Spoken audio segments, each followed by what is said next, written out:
अमरा गांव एक छोटा सा सुंदर गांव था। इस गांव की खूबसूरती और शांति हर किसी को अपनी ओर खींच लेती थी। यहाँ के लोगों का जीवन बहुत ही सरल और सुखद था। हरी भरी खेतियां, लंबे लंबे पेड़ और एक छोटी सी नदी, यह सब मिलकर गांव को एक अलग ही पहचान देते थे।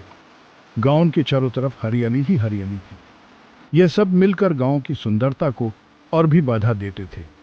गांव का प्रकृति से जुड़ा होना यहाँ के लोगों को एक अलग ही सुकून देता था। यहाँ के लोग बड़े सिंपल और मेहनती थे। दिन भर खेतों में काम करते और शाम को अपने परिवारों के साथ समय बिताते। सब मिलजुल कर रहते थे और खुशी खुशी अपना जीवन जीते थे। त्योहार और उत्सव सब मिलजुल कर मनाते और हर पल का आनंद लेते। मैं राधा हूँ और ये मेरा दोस्त गोपाल। हम दोनों बचपन से ही साथ हैं और हमेशा एक दूसरे का साथ देते हैं। हमेशा कुछ नया करने का सोचते रहते हैं। गांव के विकास के लिए नए नए विचार लाते हैं और उन्हें मिलकर अंजाम देते हैं। मुझे पढ़ाई का बड़ा शौक है। मैं चाहती हूँ कि मैं अपने गांव का नाम रोशन करूं और यहाँ के बच्चों को भी पढ़ाई के लिए प्रेरित करूं। और मुझे नई टेक्नोलॉजी में इंटरेस्ट है। मैं चाहता हूं कि हमारे गांव के किसान नए टेक्निक्स अपनाएं और अपनी फसलों को और बेहतर बनाएं। हमारा सपना है कि हमारा गांव पूरे देश में एक मिसाल बने। यहाँ के लोगों का जीवन सुखद हो और सभी मिलकर गांव को आगे बढ़ाएं। गांव का विकास हो और लोग खुशहाल रहें। हम सब मिलकर अपने गांव को एक नई पहचान देना चाहते हैं, जहां सभी सुख और शांति से जी सकें। एक दिन अचानक एक भयंकर आंधी आई। इतनी तेज आंधी की पेड़ उखड़ गए, घरों की छतें उड़ गए, नदी में बाढ़ आ गई, खेत बर्बाद हो गए। लोगों के पास खाने को कुछ नहीं बचा। सब बहुत दुखी थे। उनके सामने एक बड़ी मुसीबत आ गई थी। उन्हें समझ नहीं आ रहा था कि क्या करें। राधा और गोपाल ने हिम्मत नहीं हारी। उन्होंने अपने सपनों को जीने का फैसला किया, चाहे रास्ते में कितनी भी मुश्किलें क्यों ना आए। उन्होंने ठान लिया कि वो गांव वालों की मदद करेंगे। गांव के लोगों के साथ मिलकर उन्होंने एक नई शुरुआत की। मैंने रेडियो पे सुना कि पास के शहर में राहत सामग्री भेजी जा रही है।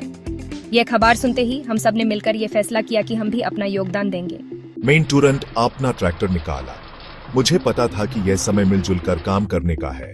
हमने डिसाइड किया कि हम शहर जाकर राहत सामग्री लेके आएंगे। हमने अपने गांव के लोगों के लिए कुछ करने का इरादा कर लिया था। यह सफर आसान नहीं था, लेकिन हमने हार नहीं मानी। हर कदम पर हमने एक नई उम्मीद को जन्म दिया और आखिरकार हम अपने मंजिल तक पहुंचे। राधा और गोपाल की हिम्मत देखकर गांव के लोग भी जोश में आ गए। सबने मिलकर टूटे फूटे घरों की मरम्मत शुरू कर दी।